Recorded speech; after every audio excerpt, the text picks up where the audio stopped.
Et rebonjour les amis, voilà. Donc comme promis, ça y est, on lance les vidéos de nouveau. La vidéo de retour a bien marché. Vous étiez nombreux à venir me dire que ça vous plaît mon retour et que vous avez hâte de voir les prochaines vidéos. Donc je ne vais pas tarder à vous donner satisfaction. Donc on va refaire des vidéos.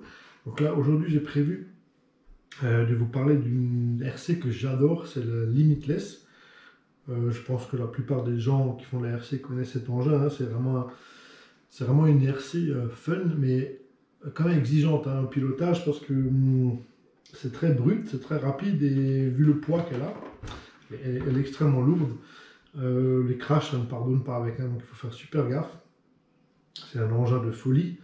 D'origine, même avec un petit moteur, ça dépasse les 130 sans problème, hein, parce que c'est vendu en rouleur, hein, donc il faut mettre le combo dedans. Sur cette version, hein, contrairement à...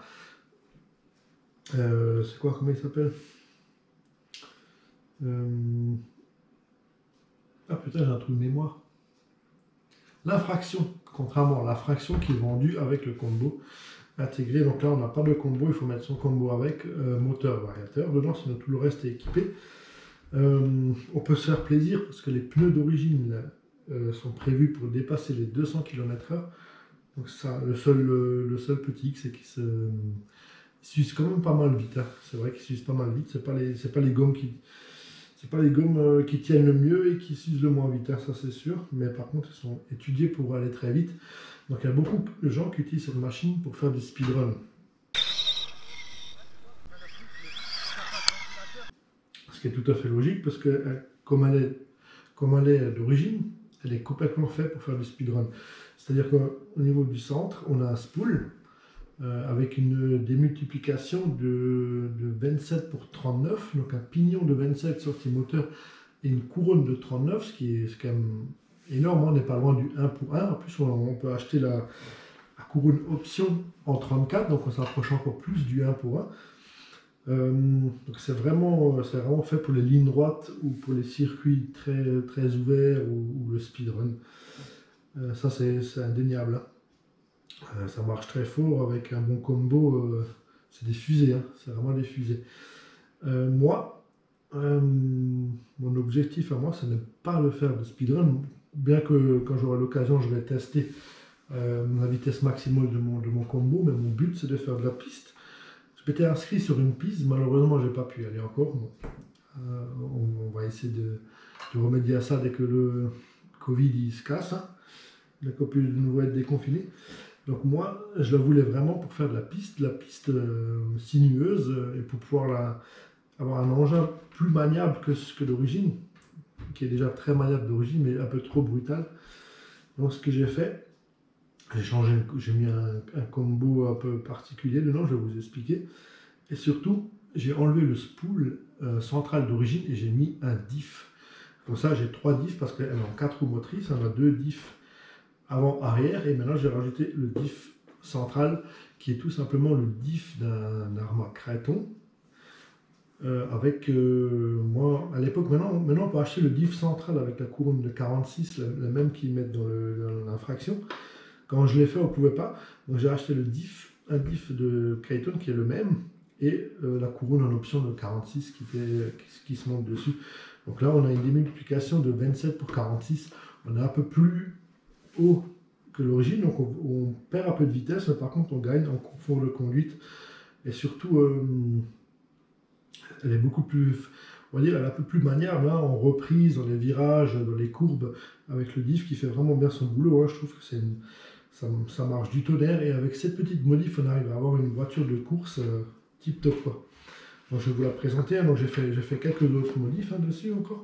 Vous voyez hein, comme elle est belle, moi je l'adore. Donc j'aurai pour lui faire quelques petites modifs esthétiques, je vais lui rajouter des petits inserts carbone, des petits trucs comme ça. Ce qu'on a fait aussi, c'est les prises d'air, ça c'est indispensable. Je ne sais pas si vous les voyez bien. Les prises d'air, hein. Je vais vous les montrer en détail parce que d'origine c'est fermé. Alors ça c'est le gros problème. Le gros problème de cette voiture, c'est comment est placée l'électronique là-dedans. C'est que toute la coque est archi fermée. C'est-à-dire qu'on n'a pas d'ouverture en dessous. On n'a pas d'ouverture sur le devant. d'origine. Par contre, on a bien des ouvertures à l'arrière pour laisser filer l'air. Donc ce qu'il nous faut, c'est de créer des ouvertures d'air pour bien refroidir la mécanique, parce que sinon ça chauffe très vite et en 10 minutes vous arrivez en coupure. Ça c'est sûr, hein, ça c'est évident. Donc ce qu'il faut faire, il y a plusieurs choses à faire. C'est le système des ailettes. Donc d'origine ils sont vachement plus hauts, ça sert absolument à rien. Il faut les découper déjà pour que l'air puisse passer. Hein, pareil pour l'arrière, j'avais laissé pour l'instant. Peut-être que je vais aussi en découper. Donc là, il faut bien que l'air arrive à passer ici. Déjà que c'est assez encombré. Et je vais vous montrer sur la carreau.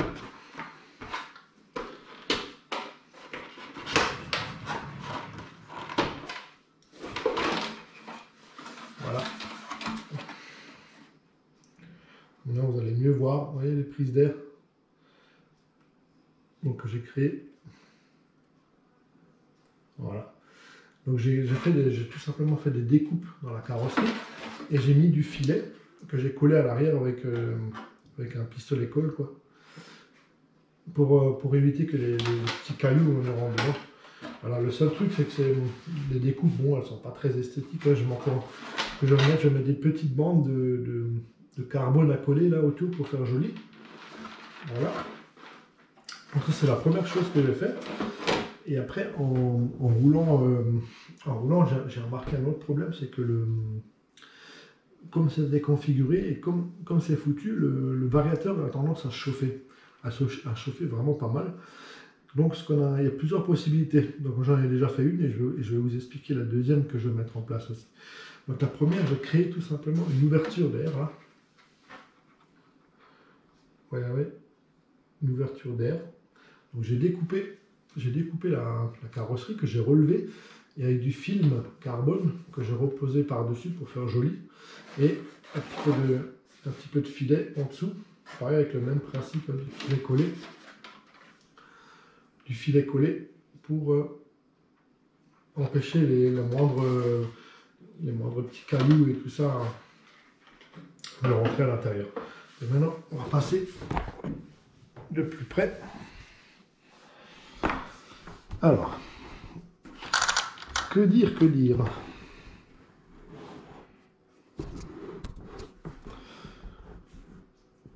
Donc je sais pas si on voit bien. On va pouvoir peut-être un peu reculer. Voilà. Alors, donc voilà l'antre de la bête.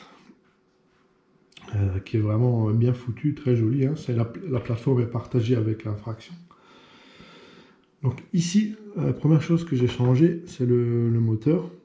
Donc j'ai un petit peu abusé, on a mis un gros OB-Wing 4985 qui rentre en mettant le diff central, il rentre sans aucun problème, il n'y a rien à modifier. Par contre, si on laisse le spool d'origine, il y a quelques trucs à modifier pour pouvoir l'insérer correctement. Et il y a un autre truc aussi, on a dû découper ici la petite vis qui dépassait pour pouvoir le glisser à l'intérieur parce que ça venait à peine toucher et il manquait 1 mm, mais on a dû couper parce qu'il gêne rien. Donc voilà. Donc sur ce gros moteur, j'ai collé un radiateur OB-Wing aussi avec deux ventilateurs haute vitesse, je crois que c'est des 30 000. Ça souffle bien, hein, on dirait un Dyson là, qui se met en route. Mais bon, il vaut mieux que ce soit bien refroidi. Donc ici, on a le pignon d'origine qui est en 27. Et malheureusement, on ne voit pas, bon, j'ai pas tout démonté. Et le diff central qui a un couronne de 46. Donc voilà. Donc voilà la petite différence hein, avec le spool. Franchement, si vous voulez une voiture plus polyvalente, c'est vraiment l'idéal hein, de mettre le diff. En plus, maintenant, ils le vendent directement avec la couronne de 46. Il y en a pour je crois une soixantaine d'euros hein, sur RCTim, un truc comme ça.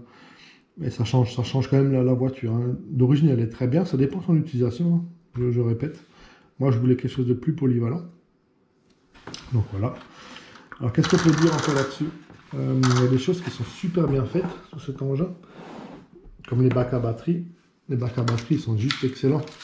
C'est-à-dire qu'on a une lanière dans ce sens, une lanière dans ce sens, et en plus on a le système qui est rétractable.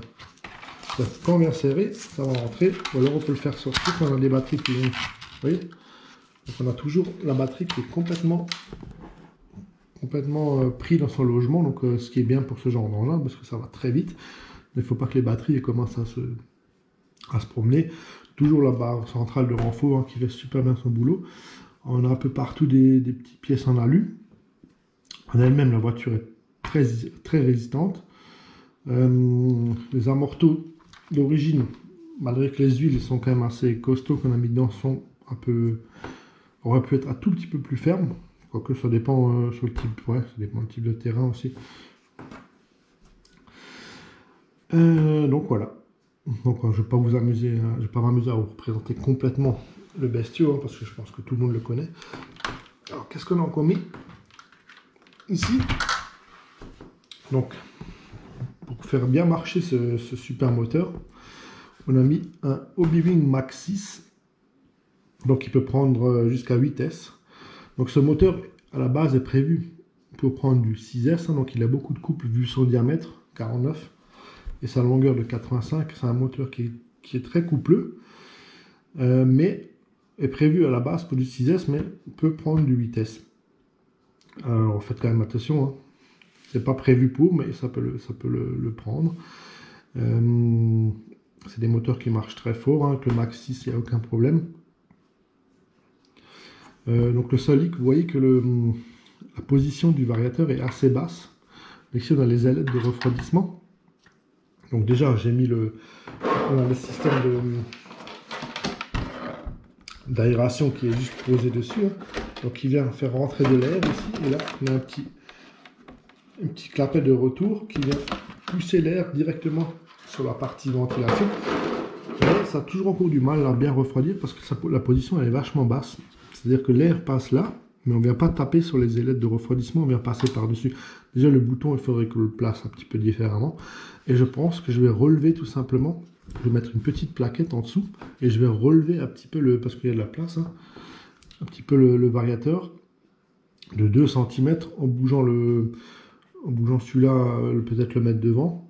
Donc là, on aura vraiment le flux d'air hein, qui rentre ici par les petits trous d'aération qui viendra lâcher le variateur, donc le faire refroidir. Donc voilà. Donc ça, c'est mes modifs. Pour les essais, ça va venir, hein, bien sûr. Par contre, celui-là, il va falloir attendre que le confinement soit fini pour le faire rouler. Hein.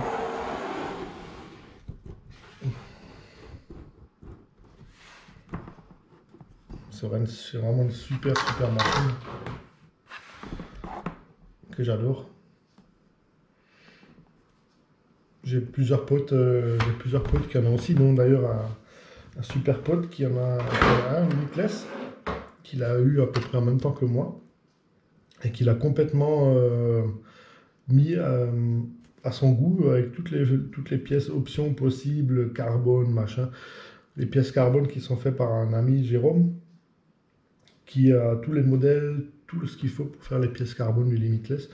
Donc je vais essayer de voir avec Dylan à l'occasion pour qu'il puisse venir présenter sa limitless. Hein, ce sera un super sujet.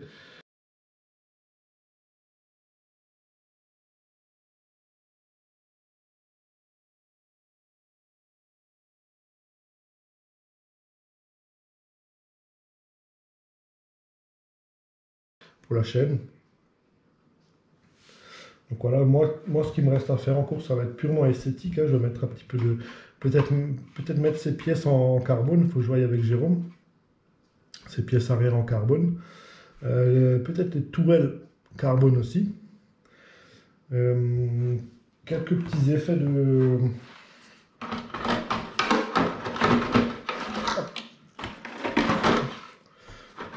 Je pense encore faire quelques petits effets carbone sur la carrosserie, ici, au niveau de tout ce qui est noir, ici, là.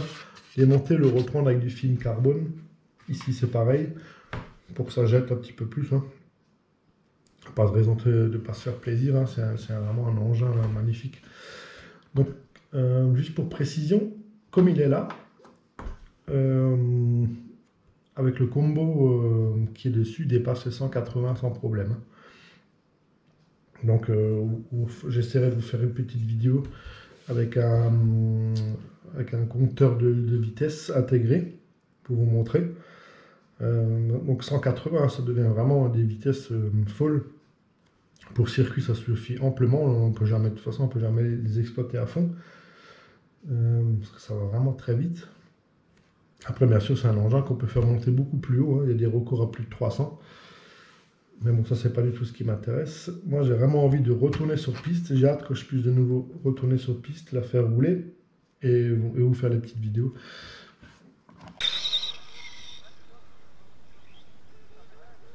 Alors, d'origine, je roulais avec une vieille Spectrum GT3S qui marchait bien.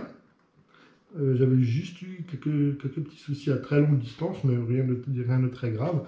Ensuite, j'avais acheté cette commande que j'avais déjà pu tester chez d'autres personnes et qui me paraissait excellente. Surtout que les récepteurs ne coûtent quasiment rien. Je crois que c'est 7 € un récepteur. Mais par contre, j'ai pas de chance avec. J'ai déjà essayé 2 récepteurs. J'ai un peu des problèmes de portée. C'est au bout de 20-30 mètres, la voiture fait ce qu'elle veut. Je ne sais pas si c'est un défaut de la radio, si c'est là où je l'ai essayé qu'il y avait un problème. Quoi qu'il en soit, la radio qui va équiper cet engin, c'est la nouvelle, la Futaba, pardon, qu'on va unboxer dans les prochaines vidéos, qui sera pour cette voiture. Je pense qu'il sera même globalement pour toutes mes voitures pistes. Et donc on fera le montage ensemble avec le changement de récepteur et le couplage de la radio récepteur, si ça vous intéresse. Et dans les prochaines vidéos, peut-être, je ne sais pas quand encore, faire des essais route avec ça. Donc le petit programme qui va suivre, donc ce sera la présentation de la nouvelle radio Futaba. Ce sera le montage du combo sur le X-Ray Carbon Combo Connect, avec tout l'ensemble qu'il faut. Ce sera le passage, je vais passer mon Funny Buggy que vous avez vu beaucoup sur ma chaîne. Il va devenir une rally game, parce que j'ai toutes les pièces pour le faire, donc je vais juste pour le faire pour m'amuser. Et je vais regarder en tout terrain, je vais que garder mes 2 MT et le Dementor que je vais remettre en condition avec les nouvelles pièces de Team Coralie. Donc voilà, un petit peu pour les prochaines vidéos, donc il y a de quoi faire. Il y aura aussi des tests de hydro dipping ou hydro painting, je ne sais plus comment on dit, sur des carreaux incassables. Donc ça on fera aussi ensemble. On personnalisera la carrosserie pour le X-Max de la Camaro SS. Ça va être tip top, j'ai hâte de la faire celle-ci. Et voilà, vous voyez, il y a plein de choses au programme, donc on va bien s'amuser sur la chaîne. Je vous remercie encore de m'avoir suivi, d'être revenu, malgré que j'étais absent pendant plusieurs mois. J'ai vu les commentaires de tous les potes, ils étaient tous là. Franchement, ça fait chaud au cœur, vous êtes vraiment top. De toute façon, la communauté en global, la communauté de la RC est vraiment tip top. En tout cas, je vous souhaite une bonne soirée et à bientôt pour les prochaines vidéos. Ciao!